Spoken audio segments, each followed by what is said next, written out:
Hi Gemini, kumusta po kayong lahat? So yung Gemini, maraming salamat po pala sa walang sawang pagsubaybay sa ating pong mga reading. And kung ikaw ay bago pa lang sa ating channel, mag-subscribe na po kayo, then i-click mo na rin yung ating notification bell para lagi kang updated sa ating mga bagong upload, okay?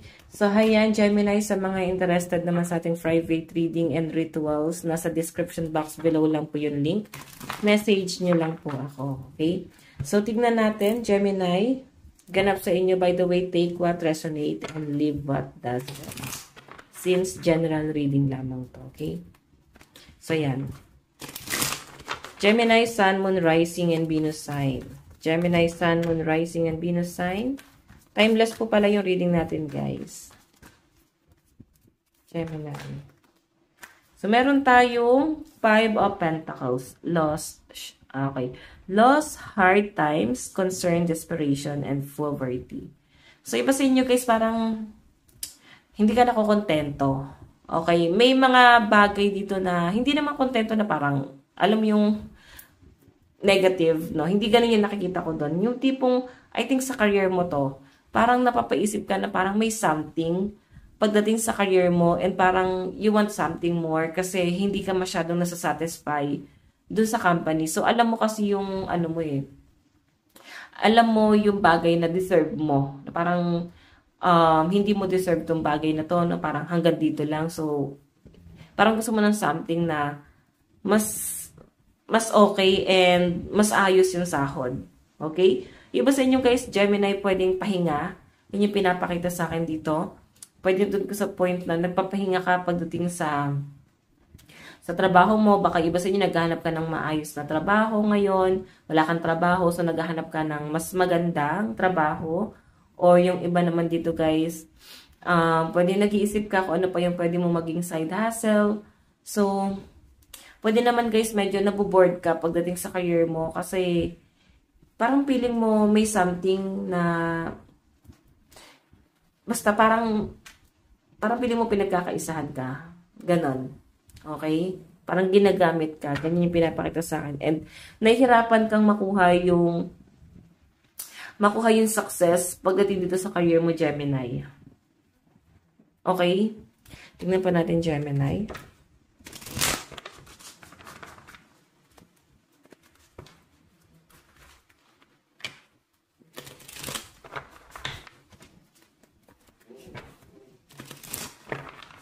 Gemini, Sun, Moon, Rising, and Venus sign. Gemini, Sun, Moon, Rising, and Venus sign.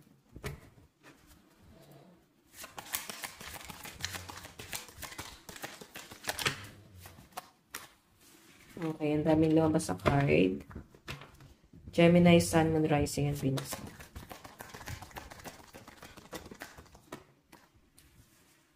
Oh. Kuha na lang tayo, guys.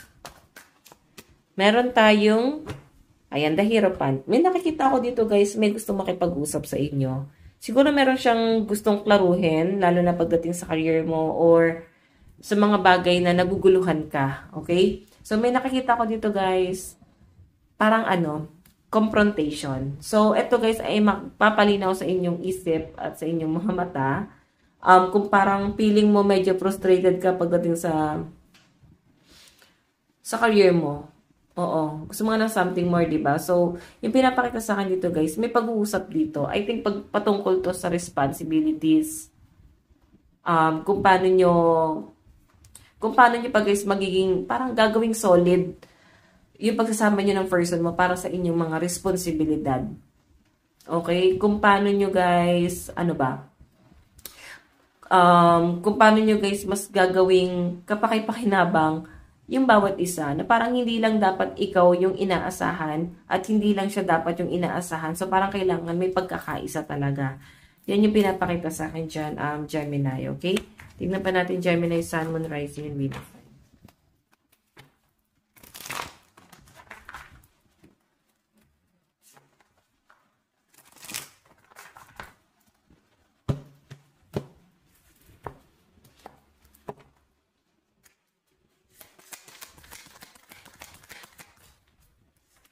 Okay, so meron tayong Seven of Seven of Wands, challenge, struggle, defense, boundaries, courage. May nakikita ko ditong someone, Gemini, na I think may konting pagtatalo. Ganon. Pero, etong pagtatalo na to guys, nauuwi siya sa parang kailangan nyo lang unawain yung isa't isa. Hindi nyo kailangan magtalo. Hindi nyo kailangan pag-awayan kung ano man yung mga bagay na hindi nyo nauunawaan sa connection yung dalawa. Kasi pinapakita sa akin dito, Gemini, medyo siya, medyo emperor itong person mo.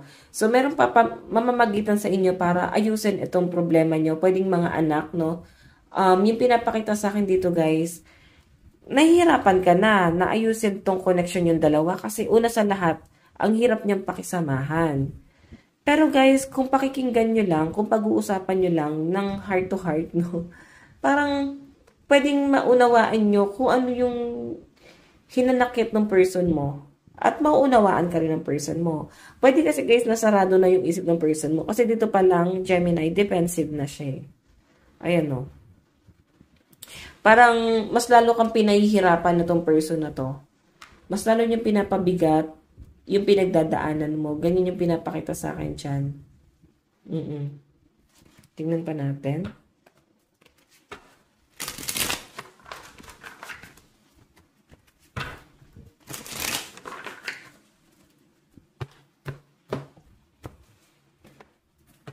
Okay, so Gemini, Sun, Moon, Rising, and Venus sign.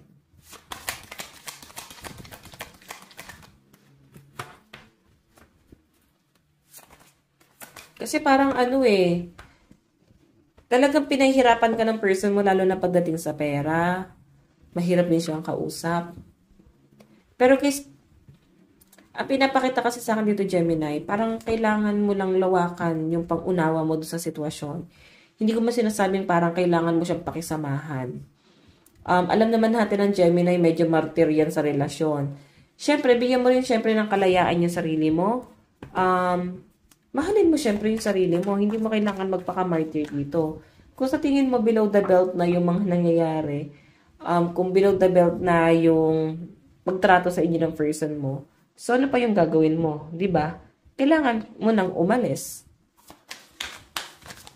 Kasi ikaw yung mauubos nito, may nakikita ko kung bakit hindi ka na rin ako kontento.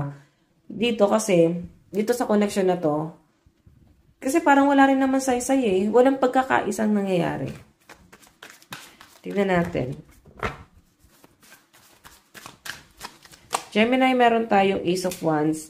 Actually, napapaisip ka na rin talaga na mag-isip kung ano yung dapat mong gawin para alam mo yun, mapalaya na yung sarili mo. Pero kasi may mga responsibilidad ka na mas kinoconsider mo ngayon. Na parang yun yung mas pinagtutuunan mo ng pansin ngayon. Gemini, yan yung pinapakita dyan. Okay? Especially, iniisip mo dito, Gemini, yung mga anak mo siguro, yung pamilya mo, pinipilit mo siyang buuin, pero ikaw yung nawawasak. No? Habang binubuo mo yung pamilya mo, unti-unti ka naman nadudurog. Ganon yung pinapakita dyan. So, parang hindi na siya madadaan basta-basta sa pakiusap. Kasi dito pa lang sa Seven of Wands, ang hirap niya ng kausap dyan. Ayan no. Medyo meron siya pinaglalaban dyan. Tingnan natin. Meron tayong Eight of Swords, restriction, limitation, stuck, bound, isolation. Sobrang nai-stuck ka dito, Gemini. Parang nasa-suffocate ka na, nahihirapan ka na talaga. Sobrang hirap na yung kalooban mo. Hindi naman dahil sa hindi mo na mahal. Pero kasi yung trato sa inyo guys, hindi mo na guys matake talaga. Okay? Parang hindi nyo na guys malunok. Hindi nyo na masikmura yung ginagawa sa inyo.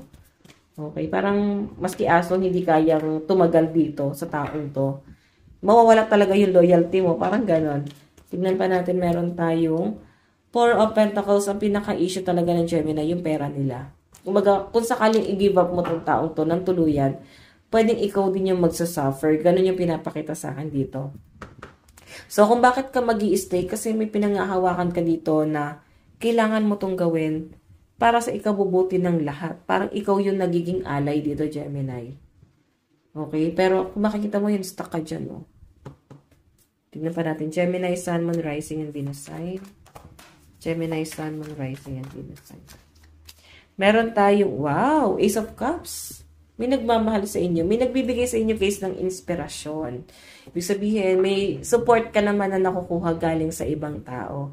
Yan yung pinapakita sa akin dito. Meron tayong Queen of Cups, sensitive, emotional, kind, intuitive, feminine, caring. So, yung pinapakita sa akin dito, Gemini, nahuhulog yung loob mo sa iba. Parang may iba kang nagugustuhan, may iba kang minamahal. Okay? So, take what resonate, guys, ha? Take what resonate and leave what doesn't. Kasi general reading lamang to.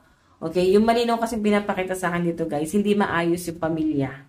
Okay? Pinipilit yung buuin yung pamilya nyo, pero ikaw ngayon natudurog. Ngayon, pwede na fall out of love ka sa person mo at nahuhulog ka sa ibang tao. Sobrang pinangahawakan ka ng taong to kasi nandun sa point na seryoso talaga sa inyo. Kumbaga, hindi ka niya kayang pakawalan. Then, ikaw medyo doubt ka, pero hindi ka na rin matatakot na mahulog kasi nandun talaga yung love. Okay? Oops. Oh, Four of Swords. Iniingatan mo rin kasi yung sitwasyon nyo eh. Hindi mo masasabi kung ano yung pwedeng mangyari.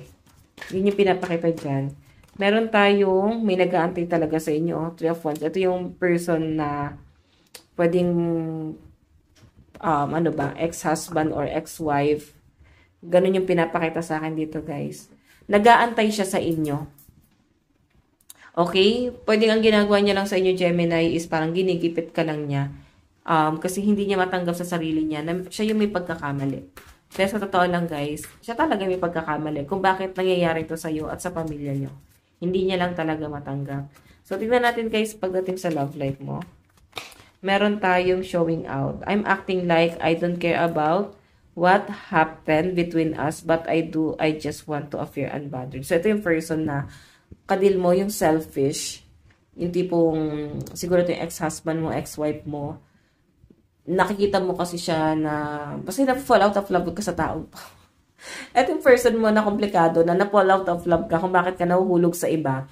And, ayan, sabi niya lang dito, guys, pinaparamdam niya sa inyo na wala siyang pakailan, pero sa totoo lang, guys, mahal na mahal ka niya.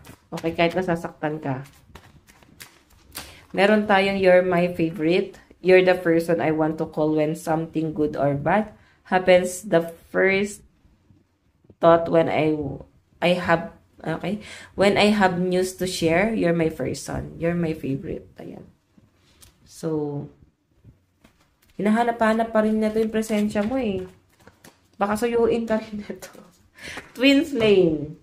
So, ang hirap nito guys kasi possible na may karmic kayong taong yan eh. So, may unfinished business talaga. Dami nagsasuffer dito, especially kung may mga anak kayo. Sila yung pinaka naapektuhan dyan guys. Okay? So, hayan guys. Ito lang po ang inyong reading. Again, maraming salamat. God bless and love you all. Bye-bye.